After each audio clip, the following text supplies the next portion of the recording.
तो दोस्तों आज हो गया 13 नवंबर 2020। बिहार समेत देश दुनिया की बड़ी और ताज़ा समाचार लेके आए सिर्फ आपके लिए। चलिए फटाफट खबर शुरू करते हैं। उससे पहले चैनल को अब तक सब्सक्राइब ना किया हो तो फटाफट चैनल को सब्सक्राइब कर दे, लाइक कर दे, शेयर कर दे ताकि इसी तरह की खबर आप हर रोज देख सके। चलिए शुरू करते हैं आज की पहली बड़ी खबर।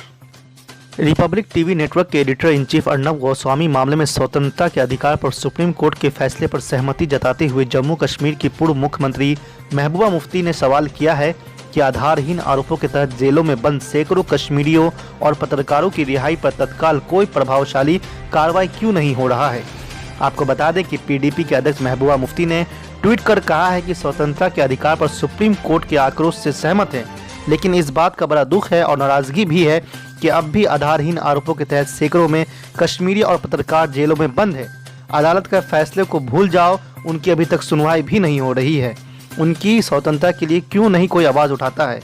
आपको बता दें कि अर्नब गोस्वामी के इंटीरियर डिजाइनर अन्वय नायक और उनकी मां को आत्महत्या के लिए उकसाने के मामले में 4 नवंबर को मुंबई पुलिस ने गिरफ्तार किया था। अर्नब को शीर्ष अदालत ने मुंबई हाई कोर्ट के फैसले को पलटते हुए बुधवार को अर्नब को जमानत पर रिहा कर दिया था। आज की दूसरी बड़ी खबर। बिहार विधानसभा चुनाव 2020 में शिकस्त के बाद पार्टी ऑफिस में प्रेस कॉन्फ्रेंस करते हुए तेजस्वी यादव ने एक बार फिर बीजेपी, नीतीश और चुनाव आयोग पर जमकर बरसे हैं। उन्होंने कहा है कि मैं बिहार के लोगों को धन्यवाद देता हूं। जनादेश महागठबंधन के पक्षधर था, लेकिन चुनाव आयोग का परिणाम एनडीए के पक्ष में था। कहा है कि यह पहली बार नहीं हुआ है। 2015 में जब महागठबंधन बना था तब वोट हमारे पक्ष में थे, लेकिन भाजपा ने सत्ता हासिल करने के लिए चोर दरवाजे से प्रवेश किया था। हम लोग दिल में हैं, हम जीते हैं। उन्होंने कहा है कि बीजेपी चोर दरवाजे से सत्ता में आई है, जेडीयू तीसरे नंबर पर है, नीतीश कुमार को कुर्सी छोड़ देनी चाहिए। तेजस्वी यादव ने आरोप लगाया है कि 900 बैलेट पेपर को रद्द कर दिया गया। इसके साथ ही आपको बता दें कि महागठबंधन की एक अहम बैठक में 110 विधायकों ने तेजस्वी यादव को नेता प्रतिपक्ष बनाए जाने के साथ ही साथ महागठबंधन का नेता भी चुन लिया है। पटना में गुरुवार को राबड़ी आवास पर हुई बैठक में राजद के साथ ही साथ कांग्रेस और वाम दल के विधायक भी मौजूद रहे। आज की तीसरी बड़ी खबर। बिहार के मुख्य निर्वाचन पदाधिकारी एचआर श्रीनिवास ने बिहार विधानसभा आम चुनाव 2020 को लेकर मतगणना की प्रक्रिया को पूरी तरह से निष्पक्ष बताया है। कहा है कि किसी भी प्रत्याशी द्वारा मांग किए जाने पर मतगणना से जुड़े दस्तावेज और वीडियो फुटेज इत्यादि उपलब्ध कराए दिए जाएंगे। श्रीनिवास गुरुवार को निर्वाचन विभाग में प्रेस कॉन्फ्रेंस को संबोधित कर रहे थे। उन्होंने बताया कि 11 विधानसभा क्षेत्रों में 1000 से कम वोटों के अंतर से हार जीत का निर्णय हुआ है। इन सीटों में 4 पर जेडीयू, 3 पर राजद, 1 पर लोजपा, 1 पर भाजपा और 1 पर सीपीआई और 1 पर निर्दलीय प्रत्याशी की जीत हुई है। इस प्रकार इनमें सभी प्रमुख दल शामिल है।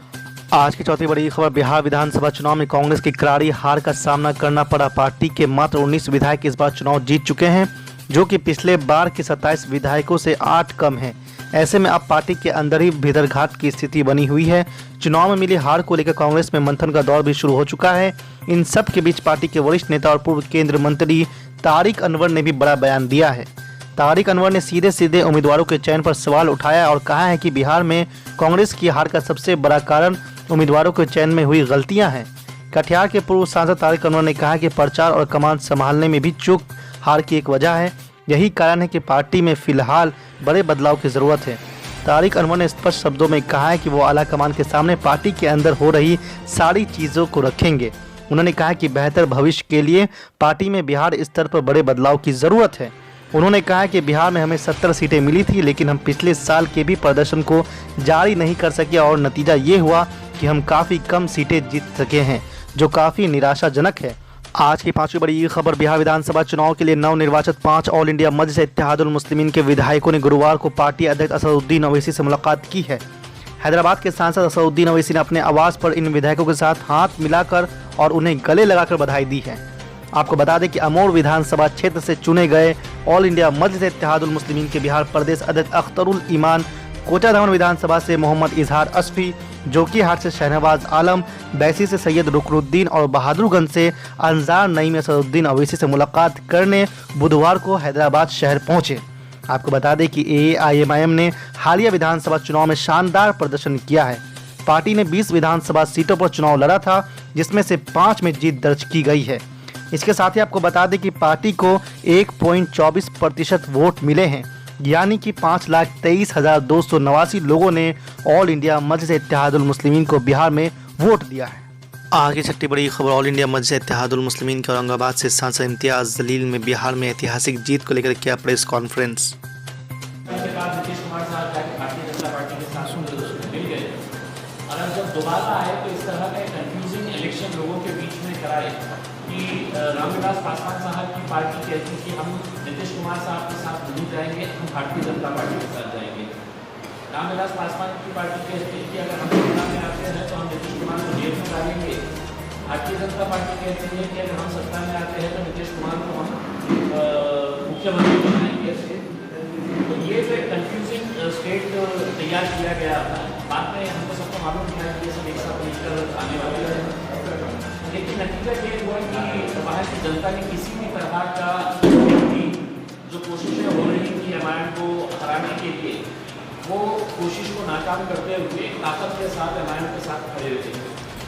और उनके कितने ऐसे कांग्रेस के पत्रकार परिषद हुए हैं जिसके अंदर उन्होंने ये कहा था कि हम इनके आने से हमको नुकसान होगा। हम उनको ये बताना चाहते हैं कि 70 सालों तक हमने तुम्हारे फायदे, तुम्हारे नुकसान, यही हमने सोचा है। अब हम इलेक्शन को लड़ेंगे, हम हमारे फायदे के बारे में सोचेंगे, और हमारा फायदा इसके अंदर था कि हम इलेक्शन लड़े तो हम जीते। और ये कहना कि एमआईएम की वजह से सत्ता नहीं आई है करके, तो इस बात का घमंड और गुरूर है कांग्रेस पार्टी को कि जो इतनी बड़ी सबसे पुरानी पार्टी होने के बावजूद, सबसे बड़ी पार्टी होने के बावजूद वो किस मुकाम के ऊपर आ गई। तो मेरे ख्याल आखिरी 19 सीटें उनको मिली है, एक राष्ट्रीय पार्टी और सबसे पुरानी पार्टी।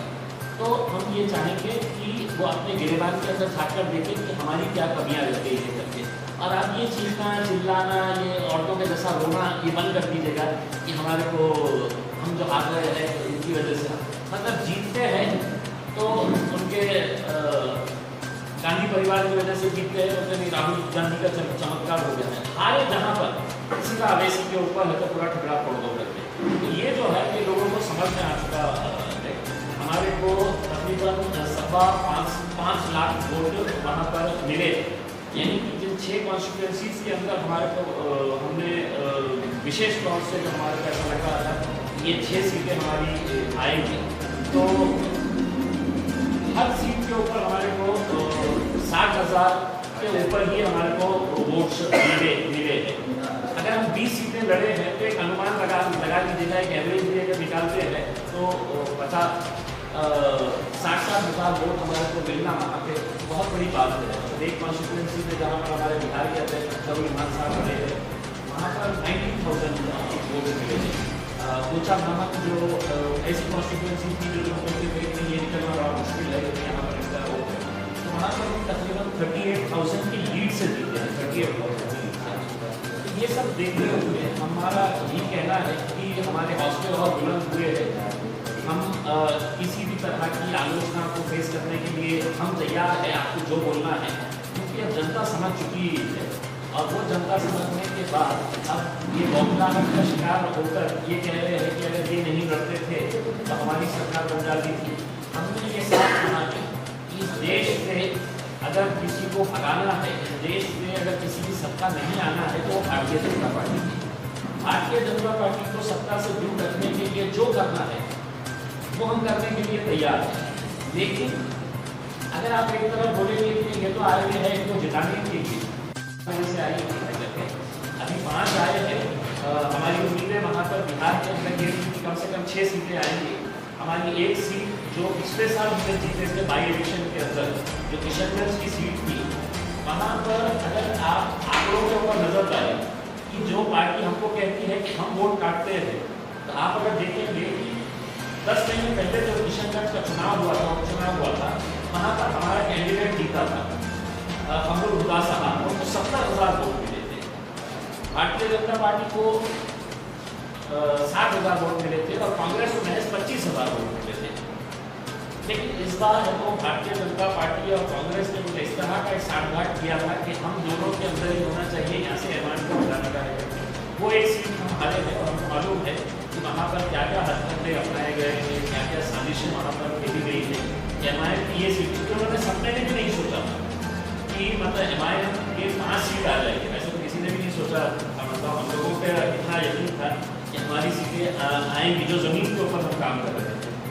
आप तो यकीन नहीं मानेंगे कि मतलब अवैसी साहब की जो तड़प थी बिहार के लिए, उनको ना मैंने इतना प्रचार तेलंगाना में देखा ना, महाराष्ट्र के अंदर